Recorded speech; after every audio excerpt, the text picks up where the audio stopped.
La voie royale, chapitre 11. La royauté implique que nous soyons ensemble. Judas voulait l'intimité avec Jésus, mais pas d'alliance. C'est pourquoi il a quitté le souper pendant la Sainte Seine et a, par la suite, trahi par un baiser. On est dans une famille. Pour certains d'entre vous, le mot royauté peut rappeler des portraits de rois ou de reines des anciens temps qui se servaient de leurs richesses inépuisables et de leur pouvoir illimité pour satisfaire leurs plaisirs extravagants, comme des harems remplis de concubines. Celles-ci cohabitaient avec le roi sans aucune alliance. En conséquence, leurs enfants ne portaient pas le nom du roi et n'avaient aucune part à l'héritage royal. Notre roi n'a pas de concubine. C'est un roi juste et saint, qui apprend à ses fils et ses filles que la passion ne peut s'exprimer qu'à l'intérieur des limites de la pureté et que les enfants sont le fruit d'une alliance parentale. Les gens qui sont perdus et errent dans les ténèbres ont besoin de plus qu'une confrontation puissante avec Dieu pour qu'un changement véritable et durable prenne place dans leur vie. La puissance de Dieu nous arrache des griffes du diable, nous délivre du péché et nous fait entrer dans le royaume de son Fils bien-aimé comme un enfant nouveau-né. L'expérience de la nouvelle naissance est seulement le commencement d'une nouvelle vie et cette vie naissante a besoin de nourriture et de soins prodigués par la famille de Dieu pour grandir. C'est aussi valable pour une naissance naturelle. C'est pourquoi, depuis les premiers temps, Dieu a voulu que les enfants soient le fruit d'une relation amoureuse et passionnée entre un mari et sa femme. La Bible dit « Adam connut Ève, sa femme. Elle devint enceinte et accoucha de Caïn. » Genèse, chapitre 4, verset 1er. Le verbe « connaître » en hébreu ne veut pas dire « relation sexuelle ». Vous comprenez bien que Caïn n'est pas le résultat d'une immaculée conception. Le mot « connaître » est le mot hébreu « yada ». Il signifie avoir une relation intime et profonde avec quelqu'un. Dieu dit qu'Adam a eu une profonde relation personnelle avec Ève et dans cette intimité, Caïn a été conçu. Dieu a établi une alliance de sang, même dans notre nature humaine. Pendant des années, les scientifiques ont été déconcertés par le rôle de l'hymen dans le corps de la femme.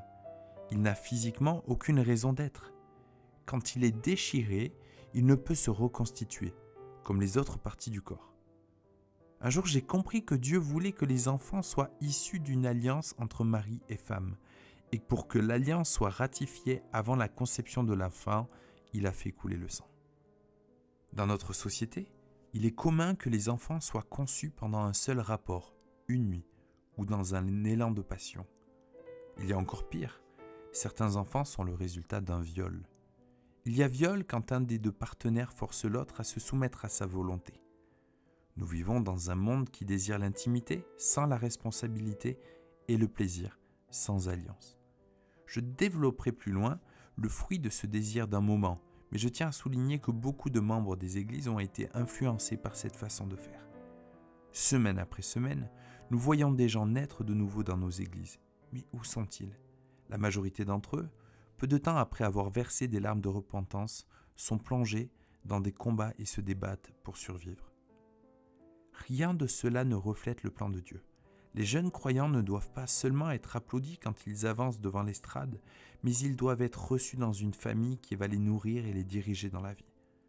L'influence du monde a aidé à créer une drôle de mentalité dans l'Église. Nous ne nous soucions pas de ces gens nés de nouveau en une nuit de passion que l'on laisse avec une prière qu'ils ne comprennent pas et une Bible qu'ils ne peuvent pas lire. Mon alliance personnelle. Je n'oublierai jamais le soir où Cathy et moi avons reçu le Seigneur. J'avais 18 ans et Cathy en avait 15 à l'époque. J'avais eu un premier contact fait avec Dieu 3 ans auparavant. Ma mère était sérieusement malade, elle souffrait d'un psoriasis et elle avait une éruption de boutons sur tout le corps. Pour aggraver la situation, depuis presque un an, un rôdeur tournait autour de la maison, la nuit, regardant par nos fenêtres et nous terrorisait. Une nuit, surpris dans mon sommeil, je lui lançai même un projectile, car il avait essayé de rentrer par la fenêtre de ma chambre. La police venait chez nous plusieurs fois par semaine. Ma mère dormait avec un fusil à côté d'elle. Quand je me réveillais la nuit, j'entendais ma mère pleurer et lutter pour faire face à la situation. Cette situation était très déstabilisante pour un jeune garçon de 15 ans qui, de plus, était l'aîné de 3 enfants. Nous n'avions pas été élevés dans une famille chrétienne et donc je ne savais pas qui était Dieu. Une nuit d'été, vers 3 heures du matin environ, la pression devint trop forte pour moi. Je m'assis sur mon lit, appuyant ma tête sur son dosseret.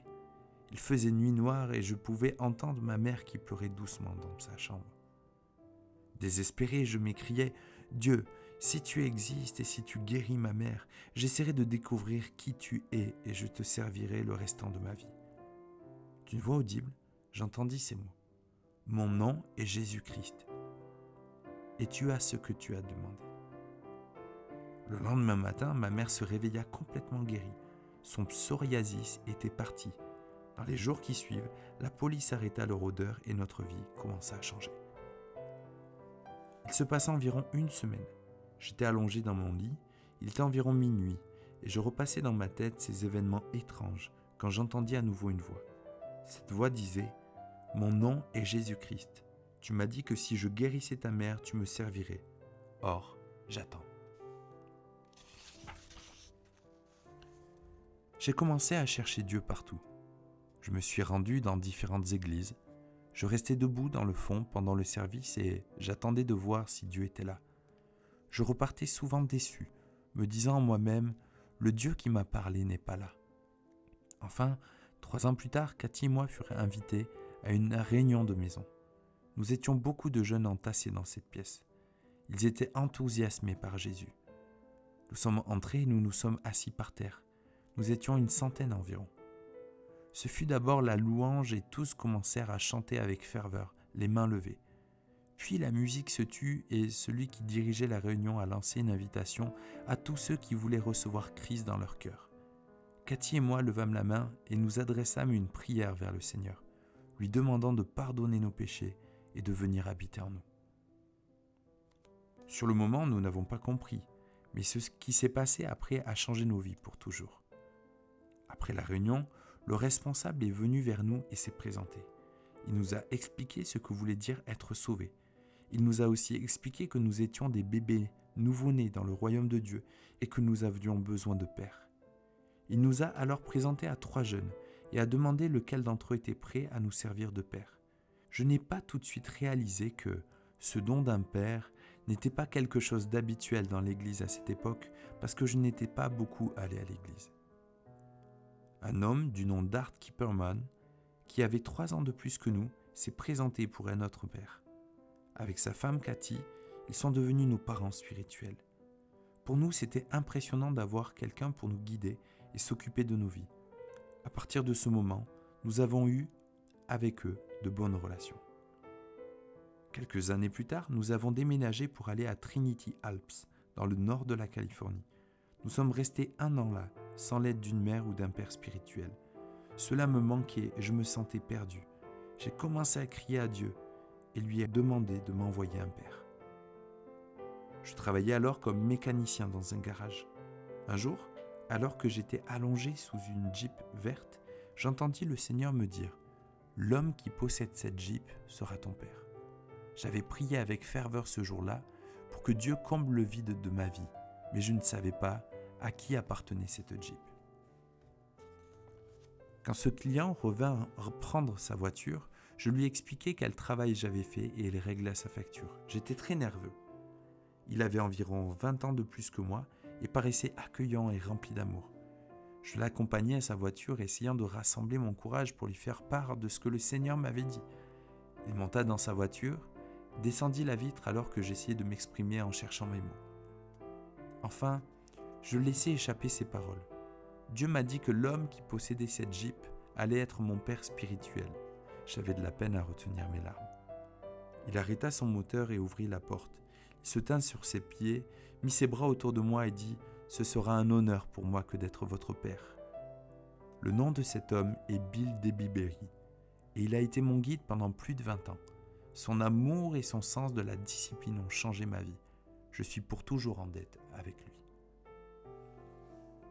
L'affection que Bill et moi avions l'un pour l'autre a eu pour résultat que beaucoup de gens se sont tournés vers le Seigneur grâce aux encouragements que Bill m'a prodigués, mais aussi à travers l'amour qu'il m'a témoigné.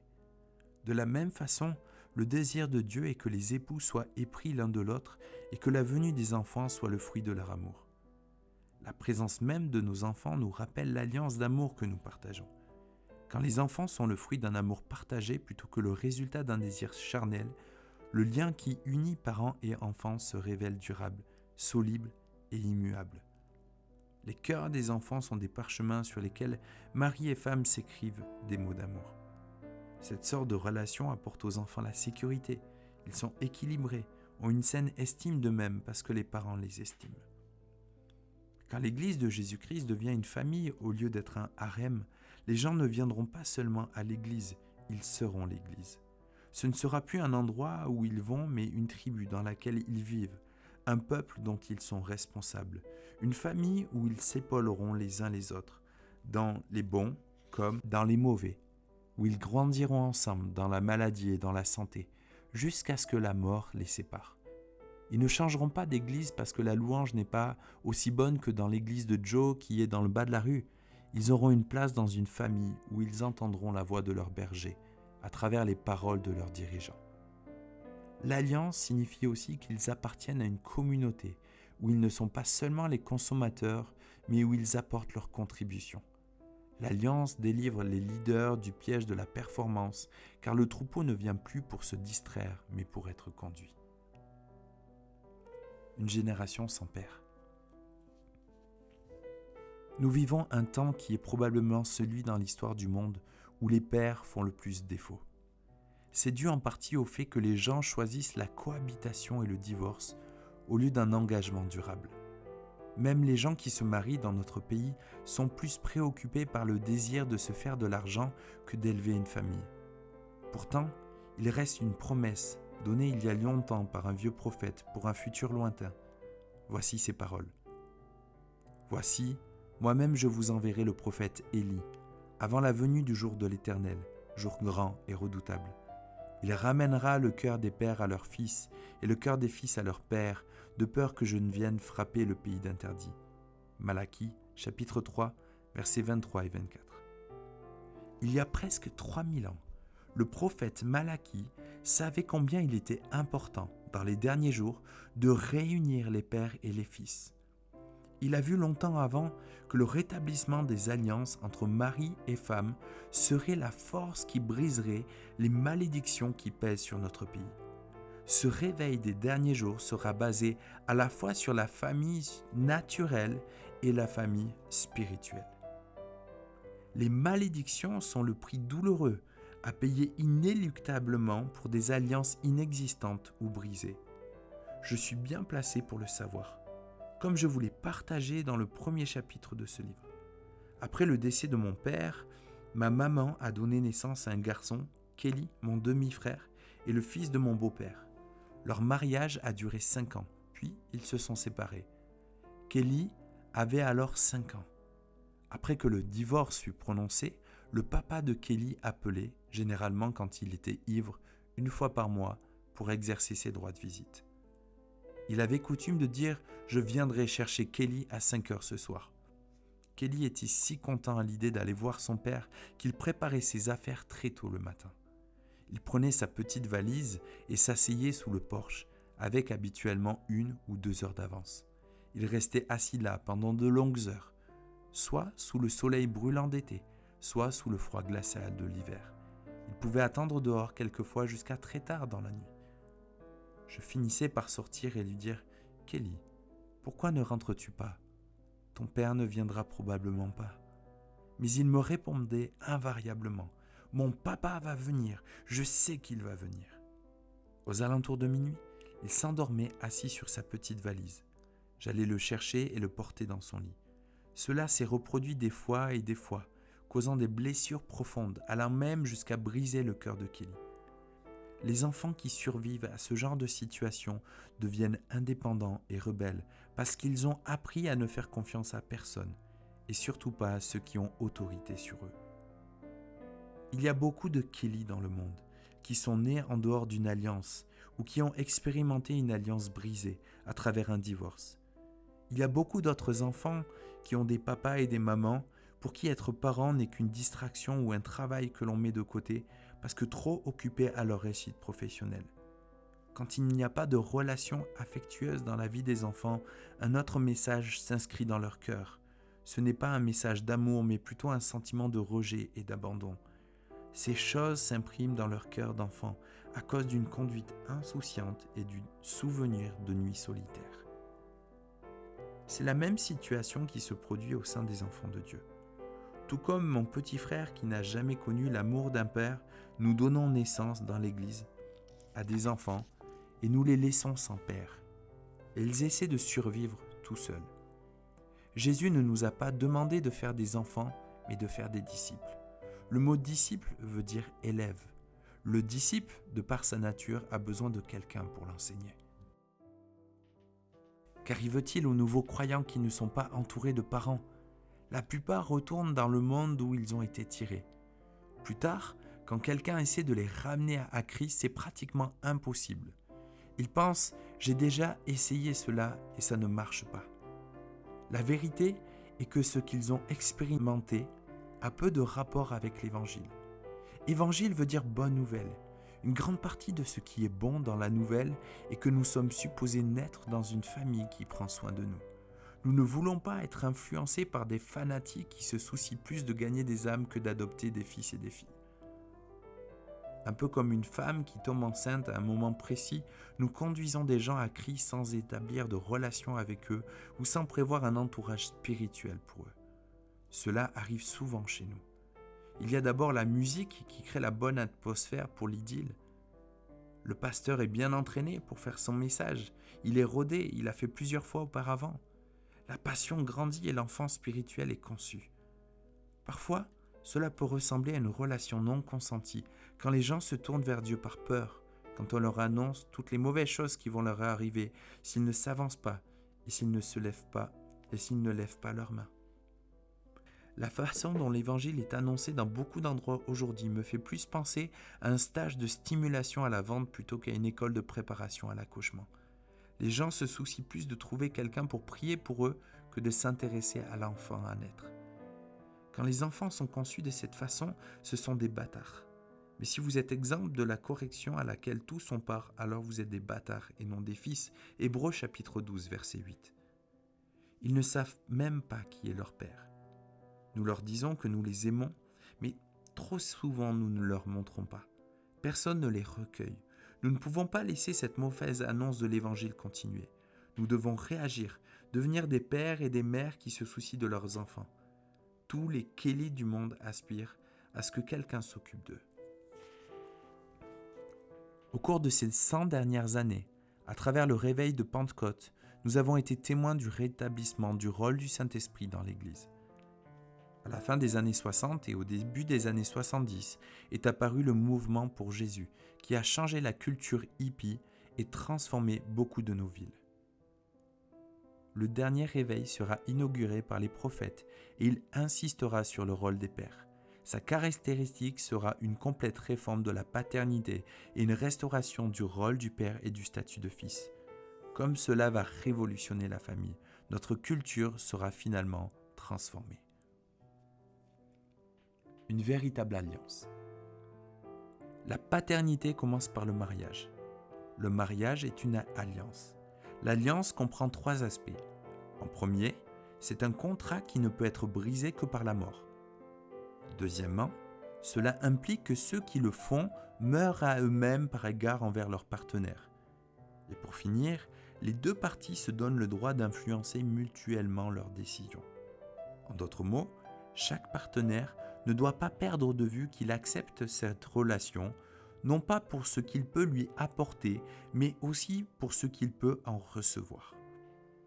Lorsqu'il y a cohabitation, les 2 partenaires disent « j'accepte cette relation, tant que tu me plais ». Les couples qui habitent ensemble sans être mariés s'excusent souvent en disant que le mariage n'est qu'un morceau de papier. La vérité est que ce manque d'engagement, voulu pour générer un sentiment de crainte, la peur que l'autre ne s'en aille et qui les oblige à faire tout ce qu'ils peuvent faire pour plaire à l'autre. À cause de leur dépendance réciproque, le couple ne veut pas d'un engagement durable, parce qu'en enlevant le sentiment d'insécurité, chacun perd le moyen de pression qu'il a sur l'autre.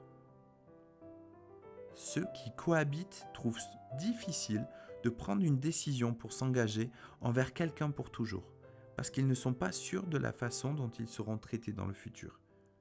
Quand la relation est une alliance, c'est facile de s'engager pour la vie parce que la motivation est « je fais partie de cette alliance pour ce que je peux apporter à la relation et je contrôle parfaitement mon propre comportement ». Dieu est un faiseur d'alliances. Il en a fait une avec l'homme basée sur la capacité de l'homme à être droit en suivant les principes de la loi, Ancien Testament et alliance avec Israël. Plus tard, Dieu a désiré changer ce fait avec l'homme, mais c'est une alliance scellée par une mort. Dieu, en la personne de Jésus-Christ, a dû mourir afin de pouvoir modifier le contrat, comme Paul l'explique dans l'Épître aux Romains et aux Galates. Beaucoup de chrétiens ont grandi dans une église basée sur le modèle de la cohabitation, où les gens ne s'engagent pas, où les leaders exercent un contrôle strict ou cherchent à plaire. Il manque alors une véritable nature de disciple. Pourtant, la vérité est que quand nous recevons Christ dans notre cœur, nous faisons alliance avec Dieu, mais aussi avec son peuple. Le baptême d'eau est l'acte prophétique qui inaugure cette alliance. Suivant l'Épître aux Romains et au chapitre 6, quand nous sommes plongés dans l'eau, cela signifie que nous sommes morts avec Christ. Quand nous ressortons de l'eau, nous affirmons que notre vie est maintenant fondée en Christ qui nous a rachetés à la mort. Romains chapitre 6, versets 3 à 11. Ce n'est plus moi qui vis, c'est Christ qui vit en moi. Galates chapitre 2, verset 20. Être fidèle à l'alliance faite avec Dieu est la marque du vrai disciple. Jésus avait 12 disciples. Il disait souvent que l'un d'entre eux le trahirait.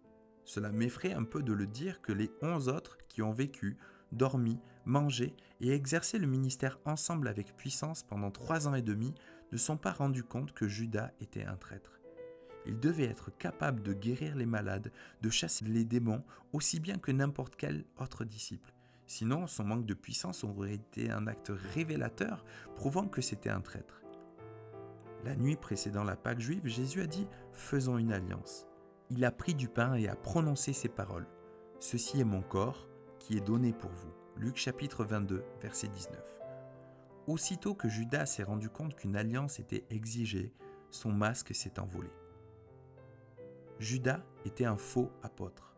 Il a trahi Jésus en lui donnant un baiser parce qu'il se voulait intime avec Jésus. Mais il ne voulait pas d'alliance. Luc chapitre 22, verset 47. Il avait avec Jésus des liens amicaux, dans la mesure où il pouvait en tirer avantage. Quand il a réalisé que Jésus allait lui demander de renoncer à lui-même, par amour pour lui, il a liquidé son stock d'amour pour le Christ pour 30 pièces d'argent. Il ne voulait pas d'une relation qui allait lui coûter. Le point commun entre les faux apôtres et les faux responsables est qu'en réalité ce ne sont pas des pairs. Ils cohabitent avec le corps de Christ par intérêt. Les enfants qui naissent sont des accidents. Ils n'ont jamais prévu de les prendre en charge.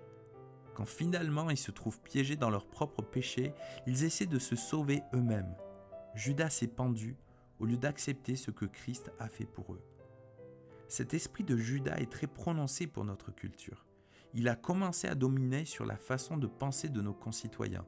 C'est amplifié dans divers domaines, à la fois dans l'Église et en dehors. Il a un tel impact qu'en tant que princes et princesses, nous refusons à l'esprit de notre siècle de nous influencer, mais c'est l'inverse que nous faisons. Il y a un certain nombre d'années, le Seigneur m'a montré que j'avais l'attitude de quelqu'un qui cohabitait avec Bill Johnson. Bill a été mon premier directeur et mon pasteur pendant plus d'un quart de siècle. C'est l'un des hommes les plus surprenants que j'ai jamais rencontrés et j'ai pour lui un profond respect. Une nuit, le Seigneur m'a révélé le fond de mon cœur. J'ai bien servi Bill.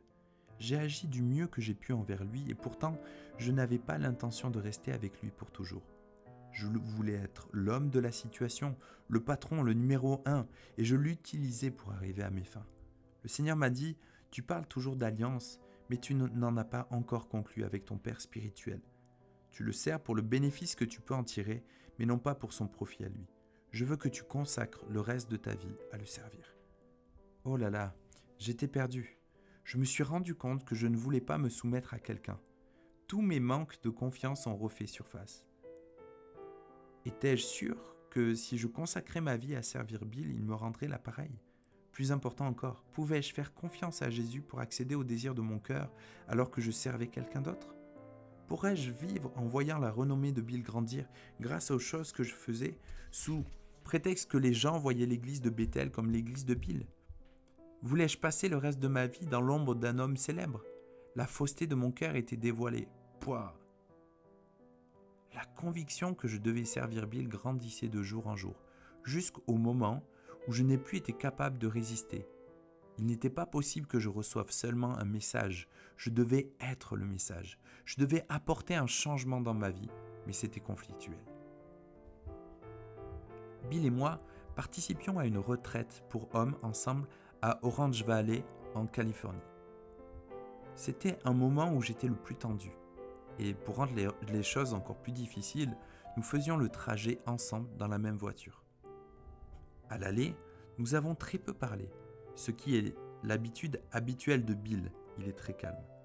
Mais pour moi, cela tenait du miracle. J'avais peur de parler, craignant les paroles que je pourrais laisser échapper. Puis, il me fut impossible de me contenir.